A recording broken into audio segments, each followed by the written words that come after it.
welcome to InfoHub. In our headlines, President Granger receives a UK Security Sector Reform Programme report, inaugural oil and gas summit to benefit local businesses, and the self-sufficient agricultural economic service project will be taken to the New Opportunity Core. Stay tuned for the details of these and more. Daddy!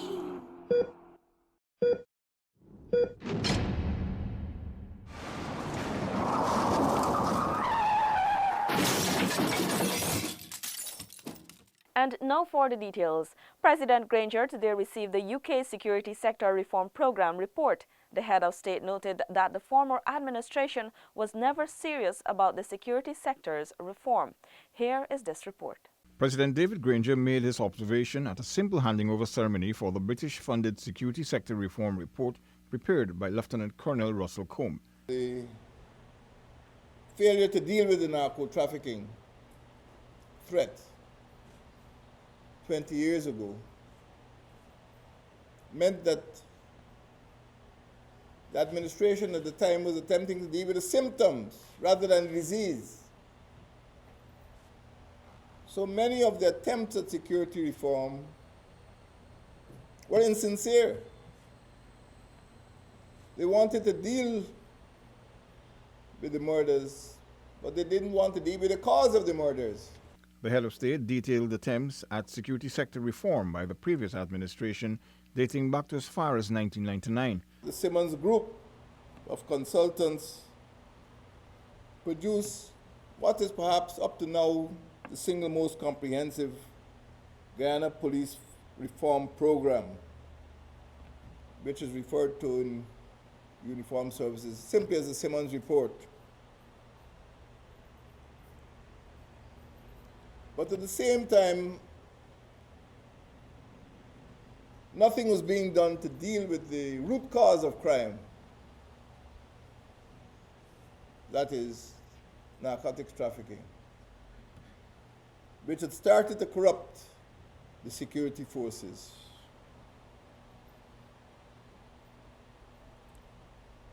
So the next year, the government, becoming worried that the disorder, established something called the National Security Strategy Organizing Committee,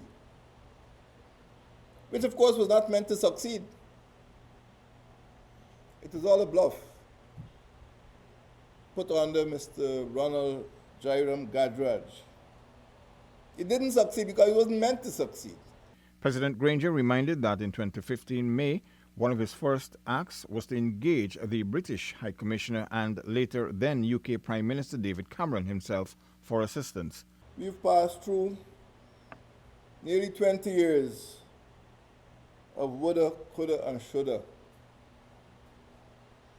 without any attempt to seriously deal with the security problems of this country. And like a disease, you can't pretend to treat it. You can't promise to treat it. You can't threaten to treat it. You can't talk about treating it without actually getting down to the root causes. Paul McAdam for InfoHub. Guyana signs a more than $15 million agreement for a sustainable land development project. Zanil Williams has the details. This morning, Minister of State Joseph Harmon and Minister of Finance Winston Jordan signed US $100 million agreement with the United Nations Food and Agriculture Organization. While at the signing ceremony, President David Granger stated with land governance being central to Guyana's green development drive, this project will better position the nation to manage and use land properly. It will allow Guyana to protect its natural capital by reducing land degradation. It will promote responsible farming, logging and mining, and other land uses. The 4-year project is a collaboration between FAO-UN and the Guyana Lands and Survey Commission. FAO Representative Ruben Robertson pledged continued support for this project and Guyana's development. According to Minister Jordan, this project will provide the government with the information needed to move forward with the green development strategy. We have high expectations that this land management project will provide the required data to inform our planning processes and help us to position strategically our physical infrastructure such as roads, bridges, drains, culverts, and other structures in order to avoid disrupting the ecosystem. This project will support the development of a national land policy and legislative framework and additionally strengthen the capacity of the GLNSC. Zanil Williams for InfoHub. Cabinet still to examine Gaisuko's pension plan. Zanil joins us again. When questioned by reporters about the government's stance to stabilize the pension fund and what is being done, President David Granger said Cabinet has not yet been informed of the Gaisuku pension plan. The president stated that the government has been very respectful of the cooperation thus far. We respect the differences, the different shareholders, stakeholders in the industry, and I would say that we have not been provided at cabinet level with any information about the pension fund, but we know at this point in time that the central government has been asked to provide funds for the termination benefits. It was announced earlier this month that the government will soon begin the payout of severance to the 4,000 retrenched sugar workers by the end of this month, and the remainder will be paid in the second half of the year. According to the 2015 financial statements of Gaisuku, employees' retirement benefits were in a negative of 1.1 billion. In 2014, that figure was 2.4 billion. The head of state reminded that $32 billion has been spent since 2015 on the sugar industry. As you know, for the last 32 months or so, the government of Guyana has been bailing out Gaisuku almost at the rate of $1 billion a month. A white paper presented by government with input from Gaisuku stated that the estates, with the exception of 3, had to be closed if the industry was to become profitable. The amalgamation of the industry into 3 factories and estates at Albion, Blairmont, and Iflot is intended to improve the efficiency and competitiveness of Gaisuku while protecting the jobs of more than 11,000 workers. Zanil Williams for InfoHub.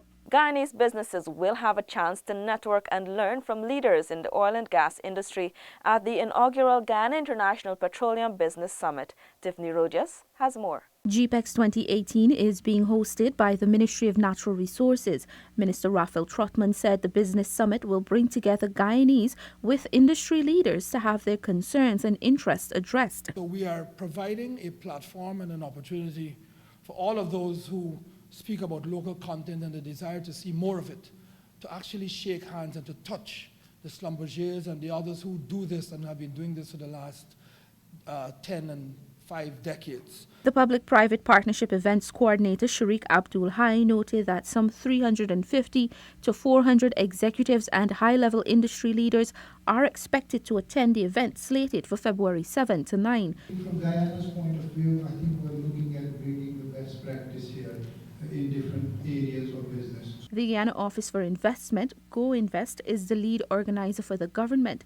CEO Owen Verwey also reiterated that the summit is an opportunity for local businesses to benefit from international joint ventures. Those who are going to be attending as a delegate or have a booth here and they'll have a delegate pass, they will have the opportunity to book one-on-one meetings or business-to-business meetings with the entities and other delegates that are going to be in attendance. Minister of Business Dominic Gaskin noted that the summit is an opportunity for the government and the private sector to showcase Guyana as a business destination and an emerging oil and gas producer. For us, we see this as a major international event and one that can be used to promote Guyana as an emerging oil and gas producer. The 3-day summit will see some 50 local and international companies participating in the event, which is being coordinated by Valiant Business Media. ExxonMobil is the lead sponsor of the summit. On the final day, there will be a public exhibition. For InfoHub, Tiffany Rojas.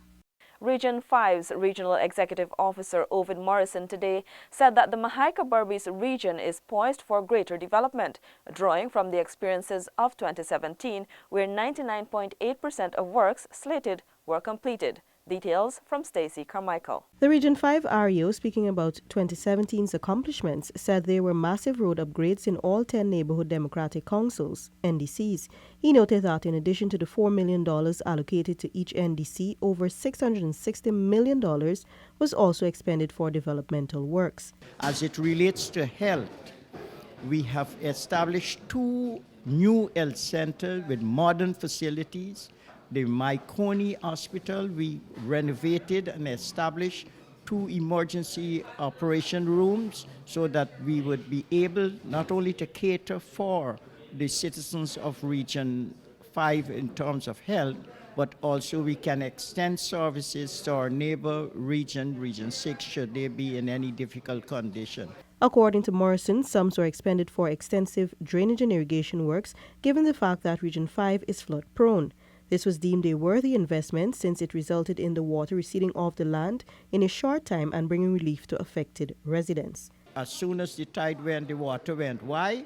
Because we concentrated on not only removing the weeds from the canals and the drains, but we concentrated in desilting those canals. So we give the canals a greater capacity to hold more water, and as a result of that, reduce the water idling on the land. Despite the false claims that continue to be perpetrated by some NDCs, Morrison assured that development is taking place and will continue this year in that region. He added that the agriculture sector will be further boosted with a focus this year on scientific techniques to improve the way farming is done. For InfoHub, Stacey Carmichael. In our final report, Sanika Thorne tells us that following its successful implementation at the Hugo Chavez Center, the Self-Sufficient Agricultural Economic Service Project will be taken to the New Opportunity Corps, NOC. The Self-Sufficient Project will form part of the rehabilitation process of the students of the New Opportunity Corps. Minister of Social Protection Amna Ali said that the intention is to ensure that the youths are well equipped for the world of work once they leave the institution. The successes I'm seeing at the center, I am going to establish a similar type at the New Opportunity Corps where we have juveniles presently being housed. Because, you know, we want when these young people leave the institution, they must have skills, they must be able to do something for themselves. Minister Ali explained that her ministry is currently undertaking a number of infrastructural works at the facility. We took over NOC just a few months ago. What we are doing at NOC right now, we are doing like some physical works to ensure that the center and its environs are put in to a certain status. And when we are concluded with that, then we are going to be able to advance. In July 2017, the NOC's operation was transferred from the Ministry of Education to the Ministry of Social Protection. The facility caters to youths between the age of 12 to 17, most of whom have been sentenced for the offense of wandering. It has a specific mandate to rehabilitate and train adolescent offenders so that they could be reintegrated into society. Sanika Thorne, InfoHub. Please be reminded that January has been designated Cervical Cancer Awareness Month. Women 21 years and older are reminded to have their pap smears done since early detection saves lives. Thanks for watching. Remember to connect with us 24/7 on our website and social media. Goodbye.